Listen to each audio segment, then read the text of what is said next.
ಮದುವೆಯಾಗಿ 3 ವರ್ಷಗಳು ಕಳೆದಿತ್ತು. ಒಂದು ದಿನ ಹೆಂಡತಿಯ ಮನಸ್ಸಿನಲ್ಲಿ ಒಂದು ಆಲೋಚನೆ ಬಂದಿತು. ಒಂದು ವೇಳೆ ನಾನು ನನ್ನ ಗಂಡನನ್ನು ಬಿಟ್ಟು ಹೋದರೆ ಗಂಡನ ಪ್ರತಿಕ್ರಿಯೆ ಹೇಗಿರುತ್ತದೆ? ನಂತರ ಅವನು ಏನು ಮಾಡುತ್ತಾನೆ? ಮರುಕ್ಷಣವೇ ಅವಳು ಒಂದು ಕಾಗದ ತೆಗೆದುಕೊಂಡು ಒಂದು ಬಿಳಿ ಹಾಳೆಯಲ್ಲಿ ಬರೆದಳು. ನನಗೆ ನಿಮ್ಮ ಜೊತೆ ಇದ್ದು ಬೋರಾಗಿದೆ. ಇನ್ನು ನನಗೆ ಇಲ್ಲಿದ್ದು ಏನು ಪ್ರಯೋಜನವಿಲ್ಲ. ಒಂದು ನಿಮಿಷನೂ ಕೂಡ ನಾನಿಲ್ಲಿರೋದಿಲ್ಲ. ನಾನು ಮನೆ ಬಿಟ್ಟು ಹೋಗುತ್ತಿದ್ದೇನೆ ಎಂದು ಅವಳು ಗಂಡನನ್ನು ಪರೀಕ್ಷಿಸಲು ಪತ್ರವನ್ನು ಬರೆದು ಮೇಜಿನ ಮೇಲೆ ಇರಿಸಿ ಮಂಚದ ಅಡಿಯಲ್ಲಿ ಬಚ್ಚಿಟ್ಟುಕೊಂಡಳು. ಸ್ವಲ್ಪ ಸಮಯದ ನಂತರ ಗಂಡ ತನ್ನ ಕಚೇರಿಯಿಂದ ಮನೆಗೆ ಬಂದಾಗ ಮನೆಯಲ್ಲಿ ಹೆಂಡತಿ ಎಲ್ಲಿಯೂ ಕಾಣಿಸಲಿಲ್ಲ. ಆಗ ಅವನ ಕಣ್ಣು ಮೇಜಿನ ಮೇಲೆ ಇಟ್ಟಿದ್ದ ಪತ್ರದ ಮೇಲೆ ಬಿದ್ದಿತ್ತು. ಪತ್ರವನ್ನು ಕೈಗೆತ್ತಿಕೊಂಡು ಅದನ್ನು ಅವನು ಓದತೊಡಗಿದ. ಸ್ವಲ್ಪ ಹೊತ್ತು ಏನೂ ಹೇಳದೆ ಸುಮ್ಮನಿದ್ದ. ನಂತರ ಅದೇ ಪತ್ರದ ಹಿಂದೆ ಏನನ್ನೋ ಬರೆದು ಮೊಬೈಲ್ನಲ್ಲಿ ಹಾಡುಗಳನ್ನು ಹಾಕಿಕೊಂಡು ಡ್ಯಾನ್ಸ್ ಮಾಡತೊಡಗಿದ. ಆಮೇಲೆ ಬಟ್ಟೆ ಬದಲಾಯಿಸಿ ಗೆಳೆಯರೊಬ್ಬರಿಗೆ ಕರೆ ಮಾಡಿ ಹೇಳಿದ, ನಾನಿವತ್ತು ಫ್ರೀ. ಅಂತೂ ನನ್ನ ಹೆಂಡತಿಗೆ ಅರ್ಥವಾಗಿದೆ ನಾನು ಅವಳಿಗೆ ಯೋಗ್ಯಳಲ್ಲ ಎನ್ನುವುದು. ಅವಳು ನನ್ನನ್ನು ಶಾಶ್ವತವಾಗಿ ಬಿಟ್ಟು ಹೋಗಿದ್ದಾಳೆ. ನಾನಿವಾಗ ಮುಕ್ತನಾಗಿದ್ದೇನೆ. ಎದುರಿಗಿರುವ ಪಾರ್ಕ್ನಲ್ಲಿ ಇದೀಗ ನಾನು ನಿಮ್ಮನ್ನು ಭೇಟಿಯಾಗಲು ಬರುತ್ತೇನೆ. ತಕ್ಷಣ ಅಲ್ಲಿಗೆ ಬಂದು ಬಿಡಿ ಎಂದು ಮೊಬೈಲ್ನಲ್ಲಿ ಮಾತಾಡುತ್ತಾ ಗಂಡ ಮನೆಯಿಂದ ಹೊರಗಡೆ ಹೋದ. ಇದನ್ನು ಕೇಳಿದ ಹೆಂಡತಿಗೆ ಬಹಳ ದುಃಖವಾಗಿತ್ತು.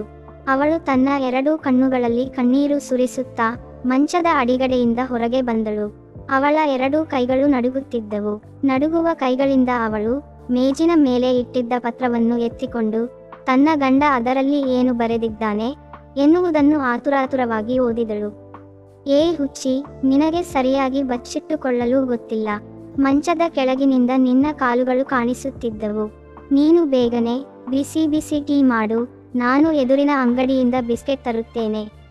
ಇಬ್ಬರೂ ಕೂಡಿ ತಿನ್ನೋಣ. ನನ್ನ ಜೀವನದಲ್ಲಿ ಖುಷಿ ಎನ್ನುವುದು ನಿನ್ನ ಆಗಮನದಿಂದಲೇ ಆಗಿದೆ. ಅರ್ಧದಷ್ಟು ಜೀವನ ನಿನ್ನನ್ನು ಸತಾಯಿಸುವುದರಲ್ಲಿ ಕಳೆದರೆ ಇನ್ನರ್ಧ ಜೀವನ ನಿನ್ನ ಮನವೊಲಿಸುವಲ್ಲಿ. ಆದರೂ ಕೊನೆಯಲ್ಲಿ ನಾವಿಬ್ಬರೇ ತಾನೇ ಒಟ್ಟಿಗಿರೋದು. ಕೆಲವೊಮ್ಮೆ ನಾವು ಒಬ್ಬರಿಗೊಬ್ಬರು ಜಗಳವಾಡುತ್ತೇವೆ, ಪರಸ್ಪರರ ಕಾಲೆಳೆಯುತ್ತೇವೆ, ಪರಸ್ಪರ ಒಬ್ಬರಿಗೊಬ್ಬರು ಉಲ್ಟಾ ಸೀದಾ ಮಾತಾಡುತ್ತೇವೆ, ಪರಸ್ಪರ ನಾವಿಬ್ಬರೂ ಒಬ್ಬರನ್ನೊಬ್ಬರು ದೂಷಿಸಿದರೂ ಕೊನೆಗೆ ನಾವಿಬ್ಬರೇ ಅಲ್ಲವೇ ಜೀವನ ನಡೆಸೋದು. ನಿನಗೆ ಬೇಕಾದುದನ್ನು ಹೇಳು, ನಿನಗೆ ಬೇಕಾದುದನ್ನು ಮಾಡು. ಆದರೆ ಕನ್ನಡಕ ಕಾಣೆಯಾದಾಗ ನಾವಿಬ್ಬರೇ ಅಲ್ಲವೇ ಅದನ್ನು ಸೇರಿ ಹುಡುಕೋದು. ಕೆಲವೊಮ್ಮೆ ನನಗೆ ಸಿಟ್ಟು ಬಂದಾಗ ನೀನು ನನ್ನನ್ನು ಸಮಾಧಾನಪಡಿಸುವೆ. ಕೆಲವೊಮ್ಮೆ ನನಗೆ ಸಿಟ್ಟು ಬಂದಾಗ ನೀನು ನನ್ನನ್ನು ಸಮಾಧಾನಪಡಿಸುವೆ. ಆದರೆ ಕೊನೆಯಲ್ಲಿ ನಾವಿಬ್ಬರೇ ಅಲ್ಲವೇ ಒಬ್ಬರನ್ನೊಬ್ಬರು ಮುದ್ದಿಸೋದು. ಯಾವಾಗ ನೋಡುವ ದೃಷ್ಟಿ ಕಡಿಮೆಯಾಗುತ್ತದೋ ಅಥವಾ ಯಾವಾಗ ಕೇಳುವ ಶಕ್ತಿ ಕಡಿಮೆಯಾಗುತ್ತದೋ ಆಗ ನಾವಿಬ್ಬರೇ ಅಲ್ಲವೇ ಒಬ್ಬರನ್ನೊಬ್ಬರು ಹುಡುಕುವುದು. ಮೊಣಕಾಲುಗಳಲ್ಲಿ ನೋವು ಹೆಚ್ಚಾದಾಗ ಹೋಗೋದು ಬರೋದು ಸಹ ನಿಂತು ಬಿಡುತ್ತದೆ. ಆಗ ಒಬ್ಬರನ್ನೊಬ್ಬರು ಕೈ ಹಿಡಿದುಕೊಂಡು ನಾವಿಬ್ಬರೇ ಅಲ್ಲವೇ ಓಡಾಡೋದು. ಈ ರಿಪೋರ್ಟ್ ಖಂಡಿತವಾಗಿ ಕ್ಲಿಯರ್ ಇದೆ. ಐ ಆಮ್ ಆಲ್ ರೈಟ್ ಎಂದು ಹೇಳುತ್ತಾ ಪರಸ್ಪರ ಕೀಟಲೆ ಮಾಡುತ್ತಾ ಅಂತಿಮವಾಗಿ ನಾವಿಬ್ಬರೇ ಈ ಮನೆಯಲ್ಲಿ ಇರೋದು. ಅಂತಿಮ ವಿದಾಯದ ಸಮಯದಲ್ಲಿ ನಾವಿಬ್ಬರೇ ಅಲ್ಲವೇ ಒಬ್ಬರನ್ನೊಬ್ಬರು ಕ್ಷಮಿಸುವುದು. ಏನೇ ಆದರೂ ಕೊನೆಗೆ ನಾವಿಬ್ಬರೇ ಅಲ್ಲವೇ ಜೊತೆಗಿರೋದು. ಸ್ನೇಹಿತರೆ, ಈ ಕಥೆಯ ಅಂತ್ಯದಲ್ಲಿ ಹೆಂಡತಿಗೆ ಅಳುವುದನ್ನು ಬಿಟ್ಟರೆ ಬೇರೆ ಯಾವ ಮಾರ್ಗವೂ ಇರಲಿಲ್ಲ. ಅವಳಿಗೆ ಈಗ ನಿಜವಾಗಿಯೂ ತಿಳಿದಿತ್ತು ತನ್ನ ಗಂಡ ಆಕೆಯನ್ನು ಎಷ್ಟು ಪ್ರೀತಿಸುತ್ತಾನೆ ಎಂಬುದು. ನೀವು ಈಗ ನಿಜ ಹೇಳಿ.